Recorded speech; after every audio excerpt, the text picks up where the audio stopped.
Hi, I'm Jessica from Tudor Time Machine. Before we start the next episode, I wanted to let you know that we're offering our very first line of Tudor Time Machine merch. So these 6 items are only available until November 30th. Then they're history. See what I did there? Go to our Facebook page and hit the Shop Now button to see our Tudorific designs, the best pod swag out there. This inaugural offering is 10% off. So don't miss these items that declare your interest and your style. And enjoy this episode of the Tudor Time Machine podcast.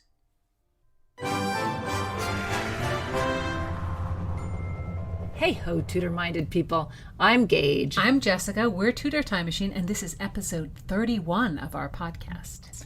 Thank you for joining us. And if you're new here, it's best to start at episode 1. This is a story project, and it goes in order. We're super excited to be reaching thousands of Tudor-minded people from all over the world. It's really an amazing community. I know, listeners who love a story and who also love history. You are our kind of people. Yes, and check out our new Tudor Time Machine merch. Press the Shop Now button on our Tudor Time Machine Facebook page. Buy some swag and support our podcast. It's a twofer. Yes, and in our last episode, Philomena and Constance visited Sir George Wyatt and discovered that there's an inventory of Wyatt's possession that might hold a clue to the relic. Now we're returning to 1526 and the court of Henry VIII, where Sir Thomas Wyatt and Anne Boleyn are throwing some serious shade on each other. After the reading, we'll have some fun discussing the history beyond our tale and making connections between then and now. Read on, Jessie. Chapter 31, 1526, The Palace of Greenwich, in which Anne and Wyatt compose a song. Thomas Wyatt found John Haywood a wily knave of a man. Sitting here in the music room of Henry's castle, Haywood was relaxed at court in a way few men were, a long-legged cuss with a wit that might, on a fine day, rival his own. Haywood's lute resting across his legs, his gravelly voice strangely easing to the listener, he sang, "Whereto should I express my inward heaviness?" "Henry wastes you at court as a singer when he writes such songs," Wyatt said. "Tush, Thomas, save your critique for a less dangerous versifier. Beside, you wrong me. It is not poor lyrics that cause me grief, but a poor pocket. I do not think the king will pay for a phrase, or I may be wrong. Does he pay you for your poetry?" "Indeed not. I am no court jester. You think only to be paid, Haywood." "If I could borrow for my Lord Cromwell as you do, pay would not trouble me. For a shilling I will sing a rhyme that does not meet. No mirth can make me fain, till that we meet again. Do weigh, dear heart, not so. Let no thought you dismay, though you now part me fro. We shall meet when we may. So fro, dismay, so fro, so fro." Haywood's spirited emphasis made Wyatt put his hands over his ears. "Rest, man, by the fat hairy arse of Pan, you will crack the windows with such a tune. More's the pity that the god's poor poet and earless composer should be our king. I will chant his majesty's words over your head, Thomas, as you seem bent to lose it. So fro, dismay, so fro, so fro." Wyatt's voice rose over Haywood's. "La, la, la, my body gone. Now John Haywood sings this song. How I wish my head and body to meet. Only then could I see my feet." "What larks you are! Your voices are truly elegant. But may I have a moment on the virginals? I am in need of practice." Anne's voice. It was all Wyatt could do not to throw the lute in his hands across the room. Instead, he threw a look. She was surrounded by the retinue the king bestowed. The Marys, Boleyn and Zouche, Jane Parker, a few of the Howards. He could never keep them straight. "Sir Thomas Wyatt," Anne turned to him, "it is best you leave. Your face will cause me only to hit bad notes." Anne, as she was, took a practiced walk across the room and set her fingers on the keys. He hated her. He hated her. An affair with the king made her so unkind. "Your false playing, mistress, is no fault of my face." Wyatt attended his lute. "What shall I play, Sir Thomas?" she asked. "Oh, yes, of course. You wrote a new poem in my honour, one that has been passed all around the court. Have you not heard it, Madge? Mary, I know you proud to hear your sister regaled in such verse. How charming it would be set to music.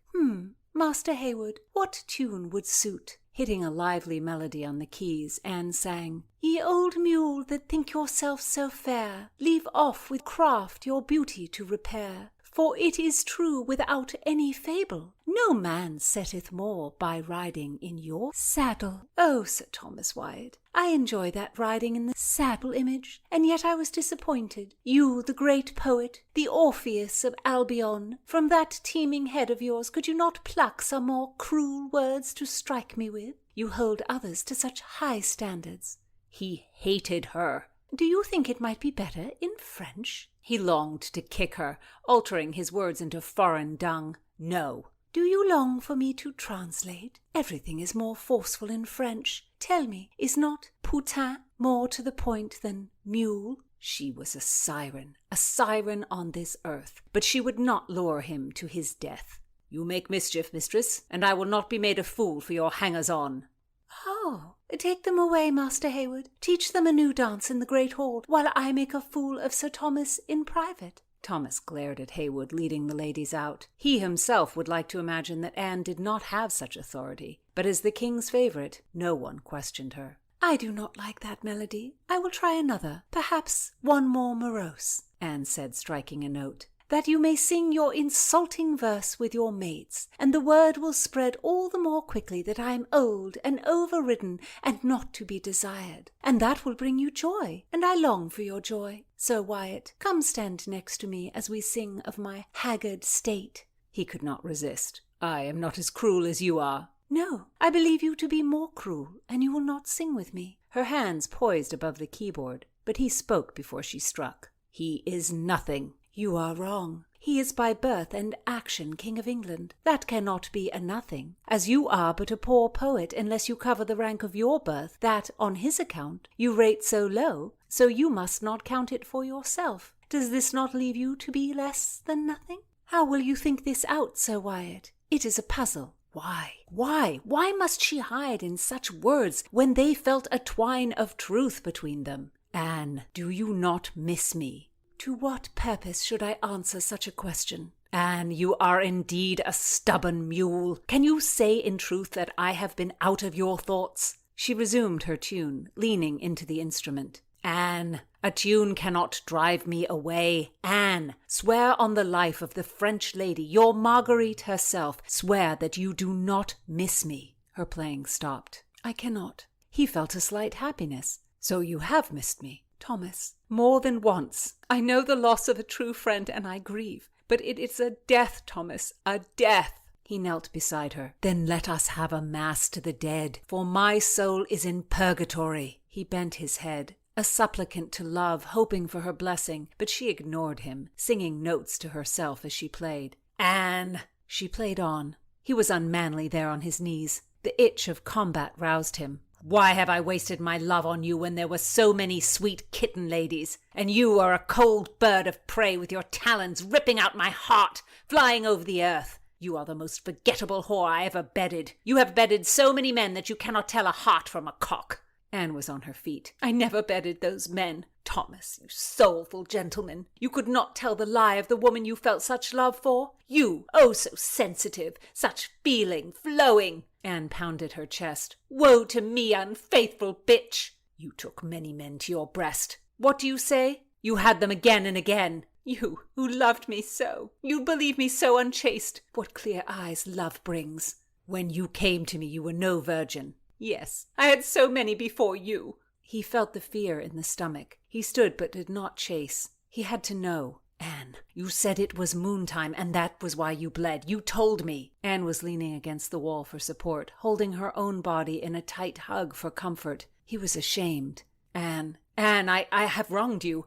Have mercy. You loved me so much you gave me the sweetest thing, to me, bound as I am, to a wife I loathe. But you loved me so. I whip myself with hot irons, chains, briars and thorns. Anne, we must be.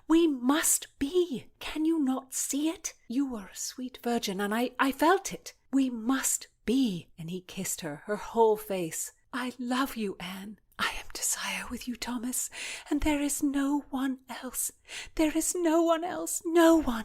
Her mouth was at his ear, her hands pulling his hair, and he felt her biting kisses. God, she was a scorching flame, her body heat a sun, her legs white hot. He pulled her skirts up, her breathing, please, yes, and I love you, in his ear again. And if this was hell, it was his hell, better than heaven. He sank with her onto the floor, holding her by his side. Thomas, she said, this moment is what I wish were true. My soul felt every one of the 100 stinging wasps you sent with your verse, and I have been wild with the pain. But you are not the one that drives my anguish. It is the king. He shows me the man he is, and it is not half the man you are, Thomas. He wears the crown, but he is your vassal. Yes, Thomas, I mean this. Even the shell that houses your soul is finer. You share the colour of your eyes and hair, but his is drowned in brackish water, and yours catches the glints of the brightest day. And the pursuits of the mind, I cannot begin. His company dull, his poetry, music, he is a mimic, a beast of repetition. You are touched by Apollo. Even in stature you stand a bit taller, your shoulders just that much more broad. Oh God, it is an agony to be slobbered over by your lesser shadow. If I can hold him off no longer, and I must lie with him, I lay my life his cod will be a worm. She burst into tears. My Anne, my own darling, I will help you. Henry is changeable, inconstant. He will turn his eye from you. I will encourage it. I will point out a new lady at court. I will petition him to give me a divorce from my putrid wife. She wiped her cheeks, and he saw she felt the moment had passed. Her expression seemed to say that she regretted her frankness. He helped her stand. He saw something in her, almost a desperation. Anne, he will not cleave to you. I have a girl in mind to turn his fickle heart. He will forget, as he forgot my sister. He saw that reaching out to her might make her rebuff him. Her solitary air he knew well. He waited that she might have room to finish her thought. You must say nothing to the king, Thomas. After the event at the Bulls, it will rile him. You will follow this, please. He hated that he must appease Henry, and yet he knew her judgment was sound. I must do something. A delicious little cat smile flickered on her face, and he almost gasped when she said, Can we not meet? I would meet you 5 minutes hence. I would meet you in a privy drain. I prefer it not to be a privy drain, sir, but I will meet you. Oh, God, he wanted it to be right now, but since it could not be, he asked, Shall it be later, this very day? He amused her, and that was marvellous, because they were going to meet again that very same day. He tried to remain calm. After evening prayers I will come again to practice my virginals, she said. On this very same day, in but a few hours. Each hour will seem a year. No, it will not. 'Tis true, yet it is hard to wait. He kissed her.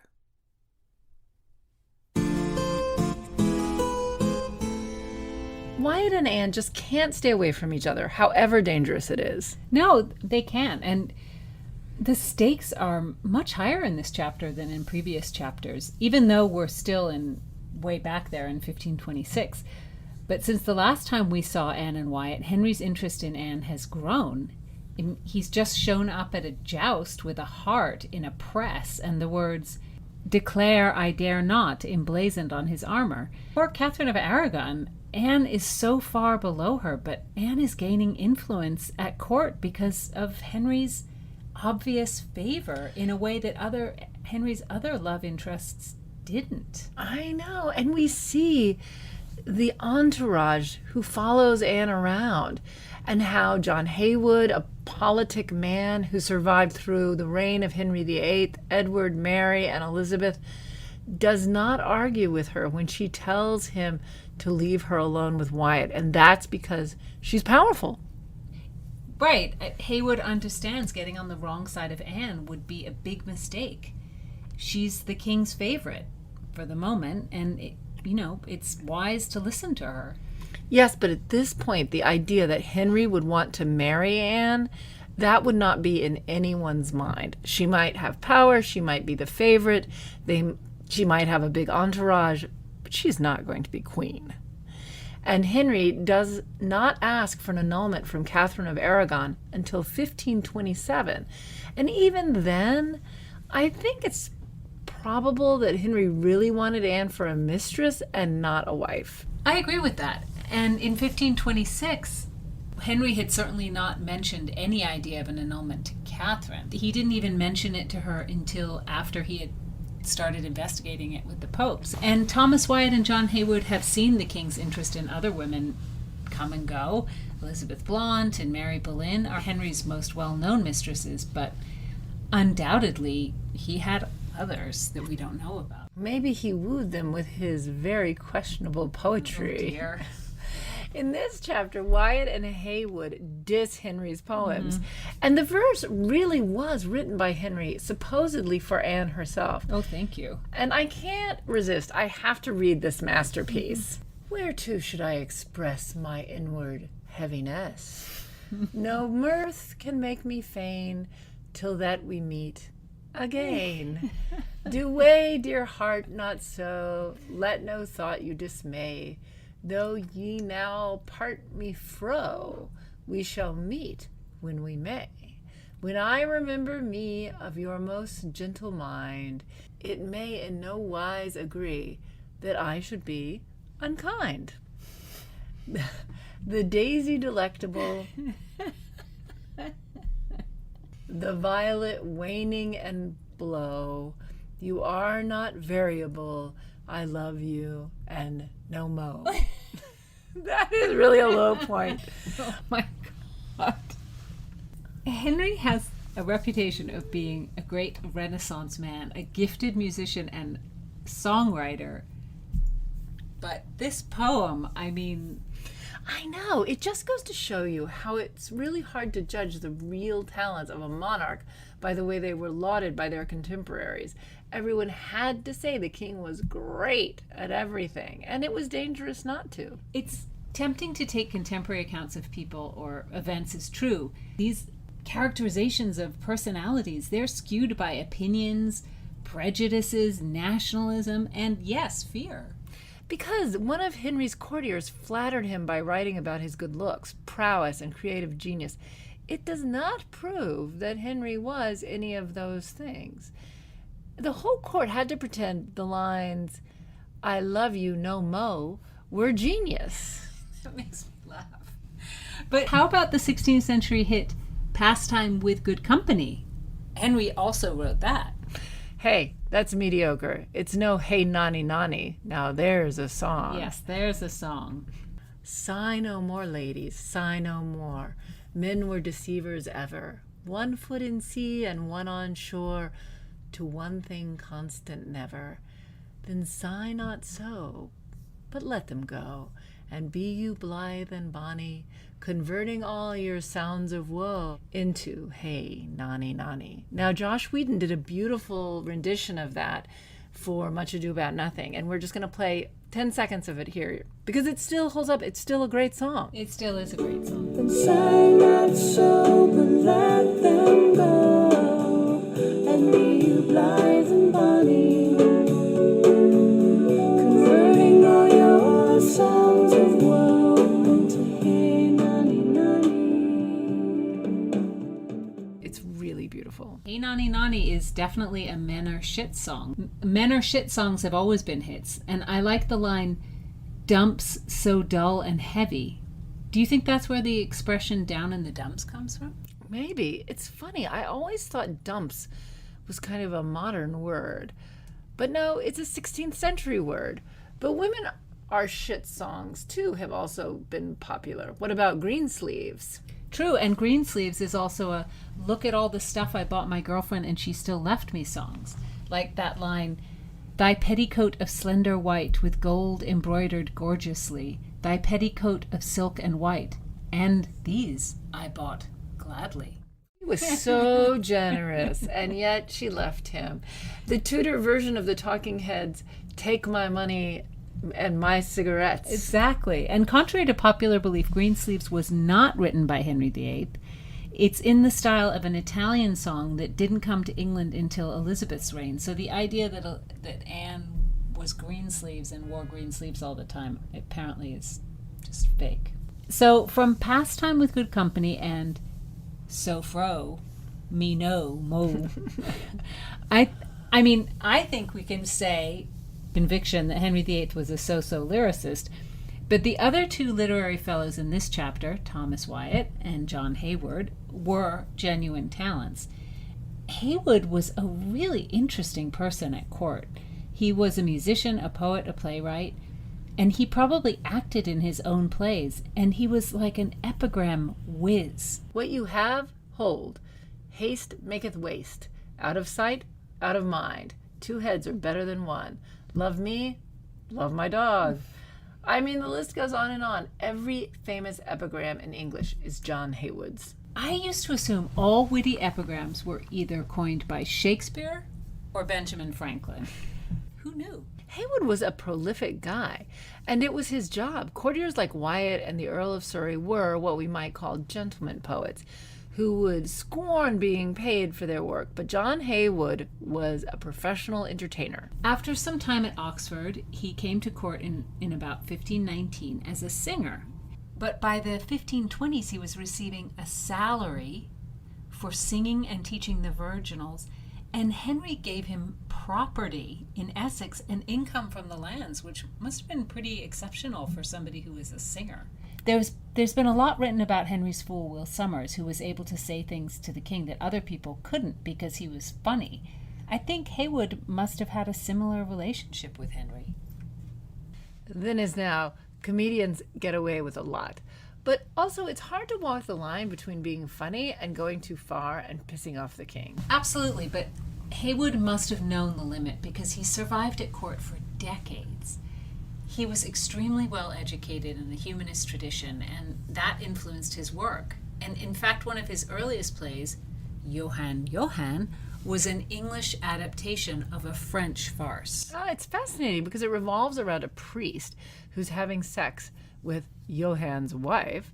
Again, even though Haywood was a devout Catholic who later left England because of the persecution of Catholics by Elizabeth I, he was willing to mock priests and play up their immorality. I think there were a lot of people in the 1520s when this play was performed who thought of themselves as good Catholics but loved satire and thought it was fine to ridicule religious figures. Sure, they saw the truth in it. They admitted that there was a tremendous amount of corruption in the church.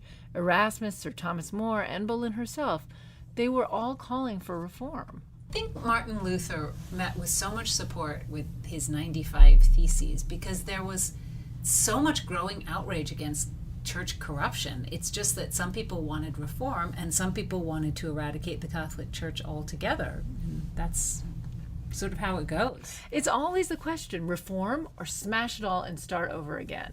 Luther wanted to smash it all up. Sir Thomas More wanted reform. And given that he remained a Catholic, John Haywood was in line with More or less. No joke. The two men were very close. Yeah, actually, Haywood married Sir Thomas More's niece, Jane Rastell. Which is an interesting marriage, not only because it cemented his relationship with Sir Thomas More, but because it also influenced Haywood's theatrical career. Jane Rastell's father was a barrister for his, quote, day job, but he was also a printer and England's first publisher of plays, as well as being a composer himself. And he built this elaborate house in Finsbury Fields, which was in North London, outside the city walls. And he had a stage built on his property. It's just so sad that there's no surviving details about the theater. I would love to know the shape of the building, the seating capacity, the stage dimensions. Did it have wings? All that. But Rastell's theater may well have been the first space in London dedicated to putting on plays. Right, and again, it's hard to know who actually acted in the plays, but by all accounts it was a family thing, and Mrs. Rastell, née Elizabeth More, sister of Thomas, made the costumes. I kind of like that image of her sewing away and making these fabulous costumes. And John Haywood developed a lot of his plays that were later performed at court by first staging them in Finsbury Fields. And the whole family, including Sir Thomas More, are said to have acted in these plays. If I did have a Tudor time machine, I would like to travel back to 1525 and go to one of those shows. I would love to see the style of acting, the kind of stage they used, the scenery, everything. And I would definitely love to see Thomas More, Saint Thomas More, no less, running around in a costume, saying his line. Perhaps even playing the lecherous priest in Haywood's John. Who knows? I mean, Moore did have a good sense of humor. Yeah, and he had a definite sense of satire. Yes. Yeah. So it's fascinating that John Rastell had this theater at his home, and it reminds me of how much theater there was going on before Shakespeare. Yeah, I mean, Shakespeare didn't come out of nowhere and invent the English theater. John Rastell was printing plays in 1520. That's 45 years before Shakespeare was even born. And he built this home stage in Finsbury Fields 51 years before the theater was built by James Burbage. So there were plays and theater and acting everywhere in England. The historian Greg Walker calls John Haywood the most neglected, brilliant playwright, although I'm sure other historians would vie for someone else.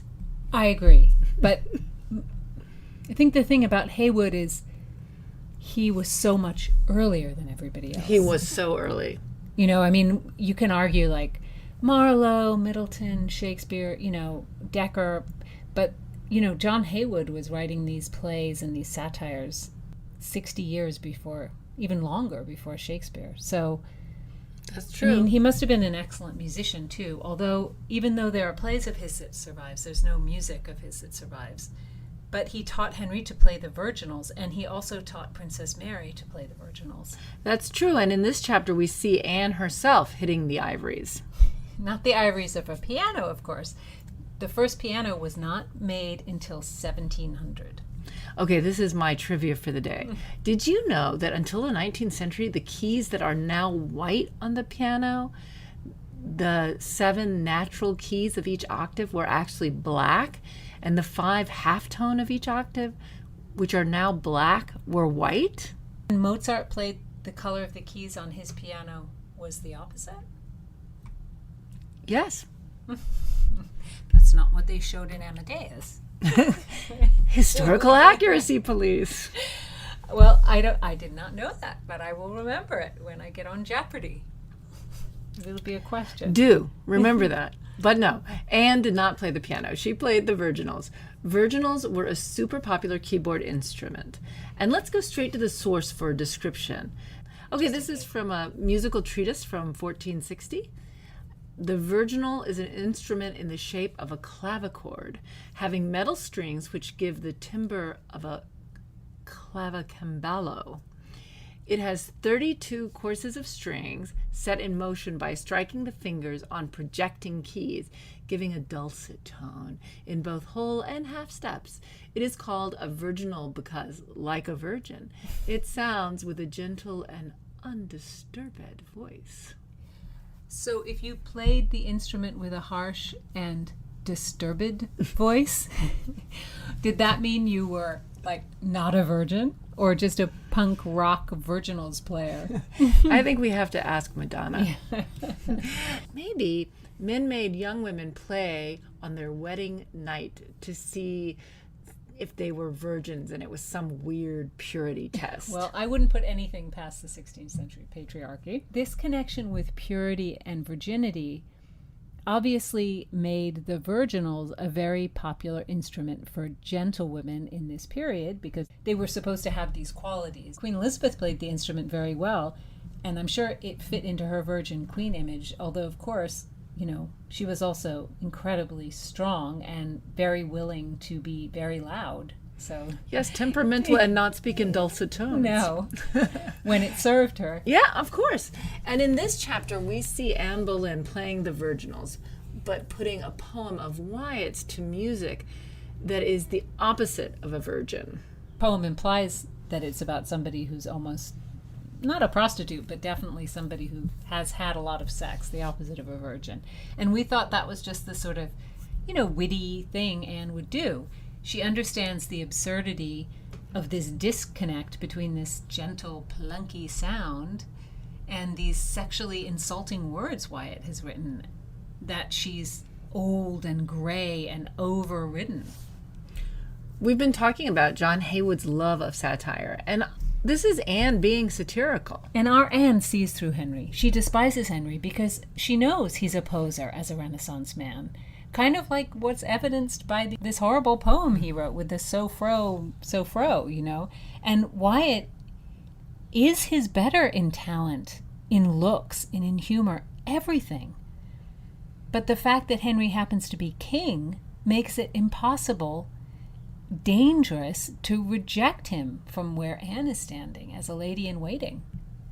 It must have been a quandary for the women who were favored by kings, not just Henry, but any king, because or any powerful man. Any powerful man, you had to go along with it because it was just too dangerous not to. But Henry's heart is not Anne's. She cannot resist Wyatt, and she's going to try to keep it all going. Well, we'll see how that works out. But the next time, we're going to see how Constance and Philomena plan to outsmart George Wyatt and get a hold of the inventory. Leave us a comment on our Tudor Time Machine Facebook page. We love hearing from you. And buy some swag. Everyone looks great in the Tudor Time Machine t-shirts. Oh, they're great. Yeah. Like a queen. You're a queen in the Tudor Time Machine t-shirt. All our gratitude for listening. And listen next time for more Time's Riddle and more Tudor-minded talk.